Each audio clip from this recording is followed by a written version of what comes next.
Now till this stage हम ये समझ चुके हैं पार्ट 1 और पार्ट 2 की वीडियो में कि what to produce and how to produce. अब नेचुरली क्वेश्चन आता है फॉर whom टू प्रोड्यूस। मतलब हमने ये देख लिया कि हमें क्या गुड बनाना है, हमने ये देख लिया हमें उसे कैसे बनाना है। अब हम पढ़ेंगे वो जो हम गुड बना रहे हैं वो किसके लिए बना रहे हैं। ठीक है। अब जो फॉर होम टू प्रोड्यूस है ना, वो compare to what to produce और हाउ टू प्रोड्यूस थोड़ा डिफिकल्ट है। देखने में आसान लगता है, लोग मतलब सबको लगता है, मेरे को भी लगता था जब सुनते थे फॉर होम टू प्रोड्यूस मतलब यही है किसके लिए गुड बनाने हैं, सिंपल से ही होगा। पर जब बुक से पढ़ने लगते थे तो अजीब अजीब टर्म्स आती है उसमें, जैसे कि जो for whom to produce it is concern with distribution of income. इसका क्या मतलब है? मतलब कुछ भी कुछ भी कुछ भी लिटरली कुछ भी लिखा हुआ है। इसका मीनिंग मेरी पूरी 11th निकल गई, मेरे को आज तक समझ नहीं आया। मतलब पूरी 11th निकल गई थी, मेरे को कभी भी समझ ही नहीं आया था। और मेरे को याद है मैं तो उसे याद कर लेता था बिना मतलब समझे, विच वॉज ऑब्वियसली रॉन्ग। तो इस वीडियो में मैं ट्राई करूँगा एक्सप्लेन करने की कि मतलब for whom to produce distribution of income के साथ कैसे वो है, मतलब कैसे रिलेटेड है, and how there are separate heads under for whom to produce. मतलब इस प्रॉब्लम को हम बाइफर्केट कर सकते हैं under personal distribution, functional distribution. वो भी क्या होता है वो भी मैं समझाऊंगा। ठीक है। Alright, let's start. For whom to produce definition है, this problem relates to the distribution of produced goods and services among the individuals within the economy. अब डेफिनेशन सिंपल स्वीट, बहुत आसान है, पढ़ने से बहुत आसान लगती है। ये बस यही कह रहे हैं कि जो गुड्स प्रोड्यूस हुए हैं हमारी इकोनॉमी में वो कैसे डिस्ट्रीब्यूट होते हैं अमंग इंडिविजुअल्स। ये हमारा फॉर होम टू प्रोड्यूस के अंदर डिस्कस होता है। पर अब देखो ये वाली लाइन तो आसान है, पर इसके आगे तुम बुक में वेरियस चीज़ें ऑब्जर्व करोगे। जैसे वो लिखेंगे कि for whom to produce it's concern with distribution of income. ऐसा क्यों होता है वो मैं बताता हूँ। देखो एक्चुअली क्या होता है ना, ये जो प्रोड्यूस्ड गुड्स एंड सर्विसेज है, ये जो लिखे हैं ना प्रोड्यूस्ड गुड्स एंड सर्विसेज, कोई भी इकोनॉमी में जो value of produced goods and services होता है वो इक्वल टू इनकम होता है। मतलब इकोनॉमी में जितनी भी इनकम जनरेट हुई है, कितनी भी हुई हो, वो इक्वल होगी to value of goods and services. Actually ये चीज़ हम मैक्रो इकोनॉमिक्स में पढ़ते हैं क्लास 12th में। पर ये अब हमने क्लास 11th लेवल पे हम ये बेसिक चीज़ तो समझते नहीं है, पर क्लास 11th की बुक में ये बकवास डाल देते हैं। अब पता नहीं क्यों डालते हैं, मेरे को तो नहीं पता। इसलिए मैं तुमको थोड़ी सी अंडरस्टैंडिंग दूंगा, थोड़ा तुम्हें लगेगा आउट ऑफ द बुक, वो सिर्फ तुमको समझाने के लिए है। टेस्ट में ये सब नहीं आएगा, सिर्फ तुम्हारी क्लैरिटी के लिए समझा रहा हूँ। ठीक है। कितने तेजस्वी लोग हैं हमारे पास, कितने शानदार विचार रखते हैं जी। स्टोरी के थ्रू समझेंगे। फिर से हमारा गुड है क्लॉथ, पीस ऑफ क्लॉथ। अब कोई भी गुड होता है ना, उसको बनाने के लिए 4 फैक्टर्स ऑफ प्रोडक्शन लगते हैं। उसकी प्रोडक्शन में 4 फैक्टर लगते हैं। एक होता है लैंड। लैंड मतलब हमें कपड़ा बनाना है, कपड़ा बनाने के लिए कुछ ज़मीन चाहिए जिससे हम अपनी फैक्ट्री बना सके, कपड़े की फैक्ट्री लगा सके। हमें लैंड चाहिए, हमें लेबर चाहिए जो इस फैक्ट्री में काम करेगा, हमारा कपड़ा बनाएगा। थर्डली हमें चाहिए कैपिटल, मतलब वो फैक्ट्री है, उस फैक्ट्री में कुछ कैपिटल लगेगी, मतलब मशीन खरीदी जाएगी। तो मशीन हमारे पास हो सकता है खुद के पैसे ना हो, हम कहीं से पैसे लेंड करें, वो कैपिटल लगानी पड़ेगी ना। किसी भी कोई भी बिजनेस स्टार्ट करते हो कैपिटल तो लगेगी, मशीन आएगी, बिल्डिंग बनेगी, various other things. And finally entrepreneur. Entrepreneur मतलब बिजनेसमैन जो बिजनेस चला रहा है। तो कोई भी गुड की प्रोडक्शन में ये 4 फैक्टर लगते हैं। अब हम ऐसा करते हैं, कुछ अज्यूम कर लेते हैं। हम कहते हैं ये जो कपड़ा है ये 100 रुपये का है। ठीक है। इसकी जो प्राइस है, जिसको हम सेलिंग प्राइस है मार्केट में 100 रुपये का बेच रहे हैं। अब ये जो प्राइस है हम ये समझते हैं कैसे डिटरमाइन होता है, मतलब ये 100 रुपये कैसे बना। एक्चुअली क्या होता है, ये जो सारे फैक्टर्स ऑफ प्रोडक्शन है, लैंड, लेबर, कैपिटल, एंटरप्रेन्योर, इन सब की कुछ कॉस्ट होती है। जैसे अब जो लैंड है, तुम अगर बिजनेस है, तुम लेट्स से तुम्हारा ही बिजनेस था, तुम कपड़ा प्रोड्यूस कर रहे थे, हा हा laugh funny तुमने लैंड कहीं से रेंट पे ली होगी। तो जो रेंट है, तुम कुछ जो भी लेट्स से रेंट कुछ मान लेते हैं 50 रुपये। मतलब ये लैंड के तुम कितना रेंट दे रहे हो? 50 रुपये। तुमने लेबर हायर किया, लेबर को तुम वेजेस दोगे, वेजेस लेट्स से है ₹10। ठीक है।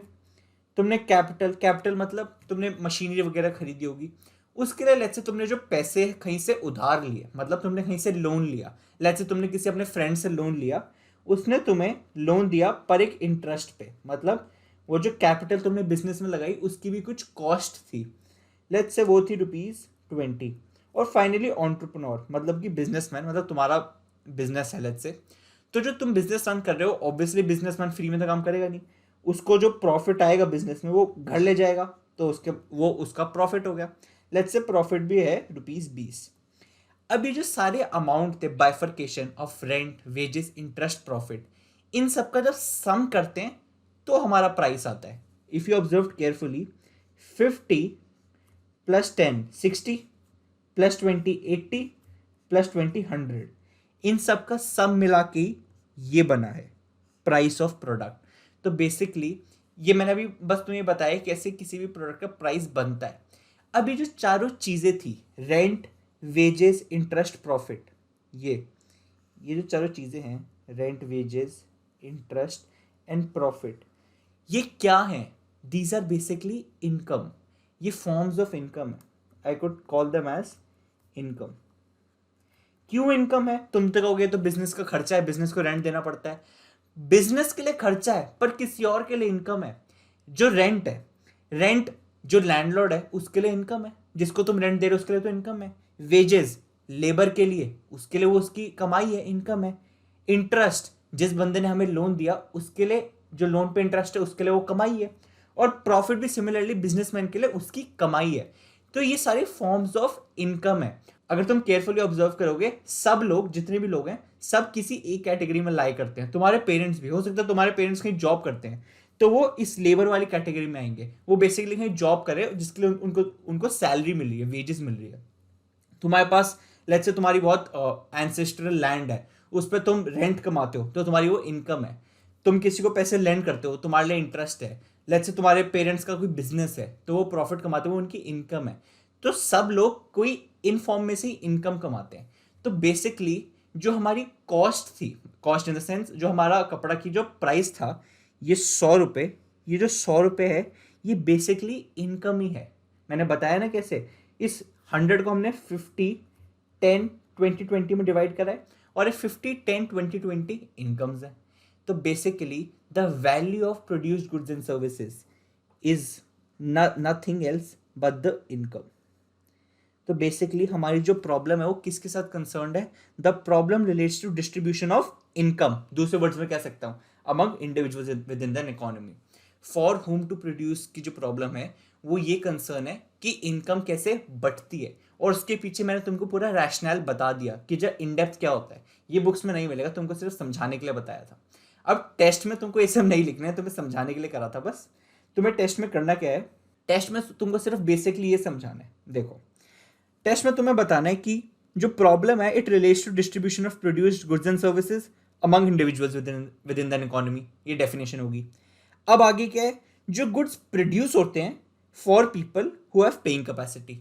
गुड्स किसके लिए बनेंगे? उनके लिए जिनके पास पैसे हैं खरीदने के, जिनके पास पेइंग कैपेसिटी है। और वो पेइंग कैपेसिटी किस पे डिपेंड करती है? Paying capacity of people depends on their level of income. एक बंदे की जो भी पेइंग कैपेसिटी है वो किस पे डिपेंड करेगी? उसकी इनकम क्या है, वो कितना कमाता है। Hence this problem is concerned with distribution of income among the factors of production. मतलब जो इनकम है वो कैसे डिस्ट्रीब्यूट हुई है फैक्टर्स ऑफ प्रोडक्शन में। मतलब कितनी परसेंटेज ऑफ इनकम लैंड को मिली, कितनी लेबर को, कितनी कैपिटल को और कितनी एंटरप्रेन्योर को। हमने देखा 50 लैंड को गई। मतलब बेसिकली लैंड का मतलब क्या है? लैंडलॉर्ड को। 10 रुपीज गई लेबर को, लेबर की मतलब वेजेस गई। थर्ड हमने देखा कैपिटल, उसको गया इंटरेस्ट 20 रुपए। ऐसे कैसे कैसे डिवाइड हुई है income among factors of production, वो इस प्रॉब्लम के अंदर हम इन डेप्थ पढ़ते हैं। Finally one more thing which is the bifurcation of the problem. For whom to produce की प्रॉब्लम को हम दो सेपरेट कैटेगरीज में डिवाइड कर सकते हैं, पर्सनल डिस्ट्रीब्यूशन, फंक्शनल डिस्ट्रीब्यूशन। ये दोनों अलग अलग है, इनका मतलब एक एक करके समझते हैं। पर्सनल डिस्ट्रीब्यूशन है डिस्ट्रीब्यूशन ऑफ नेशनल इनकम। याद करो, मैं ऑलरेडी बता चुका हूं, ये जो प्रोड्यूस्ड गुड्स एंड सर्विसेज हैं और इनकम एक ही बात है। तो हम अब इसको अब यहाँ पे बस इनकम लिख रहे हैं, मतलब गुड्स एंड सर्विसेज ही है। डिस्ट्रीब्यूशन ऑफ नेशनल इनकम या फिर goods and services among the individuals और पर्संस इन अ सोसाइटी। इस पर्सनल डिस्ट्रीब्यूशन के अंदर ये स्टडी होता है।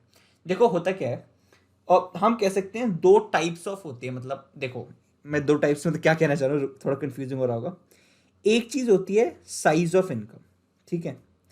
हम पर्सनल डिस्ट्रीब्यूशन के अंदर साइज ऑफ इनकम पढ़ते हैं। मेरा कहने का मतलब क्या है, लेट्स से कोई दो हाउस होल्ड है, ठीक है, एक ये हाउस होल्ड है और लेट्स से एक ये हाउस होल्ड है, तो पर्सनल डिस्ट्रीब्यूशन ये पड़ेगा कि साइज ऑफ इनकम, मतलब इनकम कैसे डिस्ट्रीब्यूट हुई है, किस हाउस होल्ड को ज्यादा मिली है किसको कम।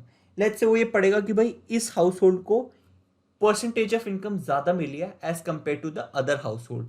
तो पर्सनल डिस्ट्रीब्यूशन बेसिकली तुम कह सकते हो इनइक्वालिटी पड़ता है, मतलब कैसे इकोनॉमी में इनइक्वालिटी है, कैसे कुछ हाउस होल्ड को, कुछ इंडिविजुअल को ज्यादा इनकम मिलती है, कुछ को कम मिलती है। ये बेसिकली पर्सनल डिस्ट्रीब्यूशन के अंदर पढ़ा जाता है।